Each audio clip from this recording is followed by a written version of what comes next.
Hola, bienvenido a Raime, tu canal. En el video de hoy vamos a hablar sobre el complejo síndrome Stevens-Johnson y la necrólisis epidérmica tóxica, haciendo énfasis en su definición, cuáles son los factores de riesgo, etiologías más frecuentes y la fisiopatología del mismo. Próximamente estaremos subiendo un video donde vamos a hablar sobre manifestaciones clínicas, abordaje y el tratamiento de estas entidades. Entonces, sin nada más que decir, iniciemos con el video. Debemos partir del hecho de que el complejo síndrome Stevens-Johnson y la necrólisis epidérmica tóxica son reacciones cutáneas. Hay un compromiso de la piel y de las mucosas también. Hay tres características generales que debemos tener en cuenta cuando hablemos de este complejo. Y es que es algo relativamente raro, se presentan de 2 a 7 casos por cada millón de personas. Incidencia que varía un poco si hablamos de personas inmunocomprometidas, por ejemplo, que tienen infección por VIH, en donde su incidencia aumenta partiendo de que se puede presentar un caso por cada 1000 personas. Tiene una presentación aguda y además son cuadros clínicos potencialmente mortales. Esto es secundario a la gran extensión de piel y mucosa que se ve comprometida en este complejo. Hay que tener en cuenta que si bien las manifestaciones principales y lo más disidente de el síndrome Stevens-Johnson y de la necrólisis epidérmica tóxica son las reacciones cutáneas, también puede presentarse con síntomas sistémicos, que de hecho cuando veamos la parte de manifestaciones clínicas nos vamos a dar cuenta que todo inicia con un pródromo pseudogripal, en donde pues la persona tiene tos, gripa, fiebre, mialgias, artralgia, dolor retrocular, que son manifestaciones que no nos indican pues absolutamente nada o que no son tan específicas respecto a este complejo. Hay que tener en cuenta también que su etiología está dada en el 80% secundaria a reacciones adversas al consumo de medicamentos. Por ello debemos saber cuáles son los medicamentos que en mayor medida tienen un alto riesgo de desarrollar un síndrome Stevens-Johnson o una necrólisis epidérmica tóxica. El 20% restante va a estar desarrollado sobre todo secundario a infecciones y en casos muy contados secundarios a reacciones por vacunación. Si no te encuentras suscrito o suscrita al canal, considera hacerlo para que puedas activar pues todo nuestro contenido, puedas verlo semana a semana y a su vez nos permita llegar a muchas más personas. Entonces, como les comentaba, el 80% de los casos es secundario a fármacos. Y aquí tenemos los fármacos que en mayor medida tienen un mayor riesgo de desarrollar estas entidades. Sobre todo, lo más frecuente es que se desarrolle en pacientes que consumen anticonvulsivantes, como la lamotrigina, carbamazepina, fenitoína y el fenobarbital. También el halopurinol puede causármelo, sobre todo a dosis altas, es decir, alrededor de 100 miligramos. Algunos antibióticos como las penicilinas, cefalosporina y las quinolonas también se asocian a este cuadro. El amado paracetamol, la nevirapina, que es un inhibidor de la transcriptasa reversa utilizado en el tratamiento de los pacientes con VIH, los AINES y también algunos medios de contraste. El porcentaje restante se va a desarrollar sobre todo por infecciones, dentro de las cuales tenemos infección por micoplasma, por citomegalovirus o por dengue. Hay que tener en cuenta de que dentro de su rareza, porque esto es extremadamente raro que se desarrolle secundario a estas infecciones, cuando se desarrolla es mucho más frecuente que se dé en la población pediátrica. Ahora, ¿qué pasa?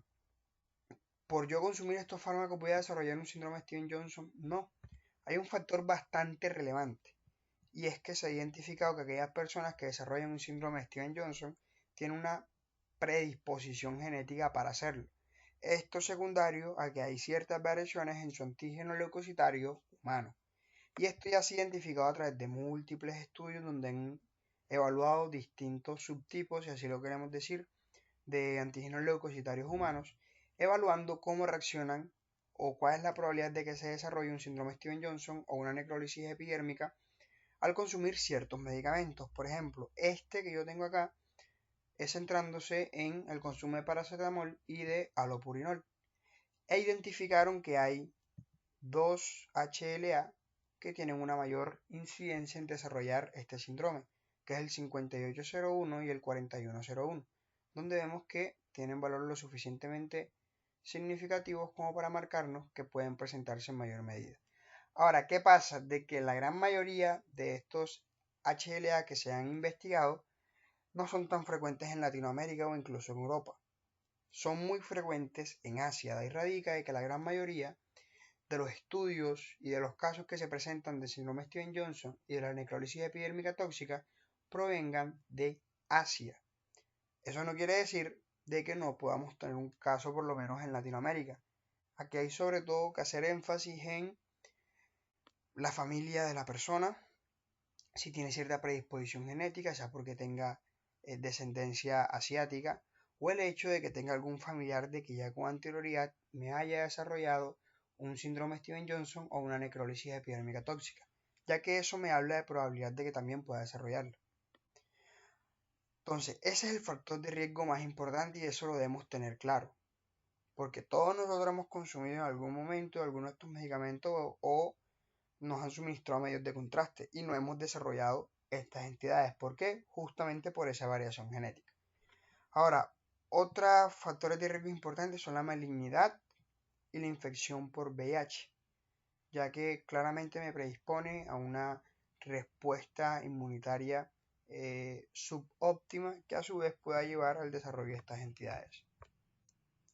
Entonces, en la fisiopatología de entrada hay que decir de que no es algo que se conozca al 100%, se tienen ciertas hipótesis y esta quizás es la más aceptada, en donde secundario a esa predisposición genética se va a identificar el fármaco, sea un péptido o un metabolito del mismo, como algo lesivo para el cuerpo y va a generar una respuesta inflamatoria a nivel de la piel y de las mucosas que genera la destrucción de las mismas.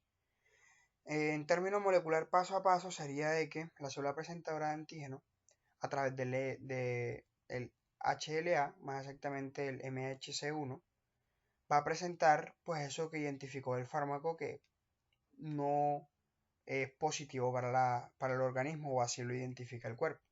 ¿A quién se lo presenta? Básicamente a los linfocitos CD8 positivos. Estos linfocitos CD8 positivos se activan, a su vez activando, valga la redundancia, a las células natural killer, a más linfocitos citotóxicos, a neutrófilos, macrófagos. Se genera la secreción por parte de estas células de factor de necrosis tumoral y de citoquinas proinflamatorias que llevan a una destrucción de los queratinocitos a nivel de la piel y de las mucosas. Esa es la razón por la cual se desarrolla el compromiso cutáneo en el síndrome Stevens-Johnson y en la necrólisis epidérmica tóxica. Con esto hemos terminado el video. Si te ha gustado, considera suscribirte al canal y activar la campana de notificaciones. Próximamente estaremos subiendo el video sobre manifestaciones clínicas, abordaje y tratamiento del complejo síndrome Stevens-Johnson y la necrólisis epidérmica tóxica.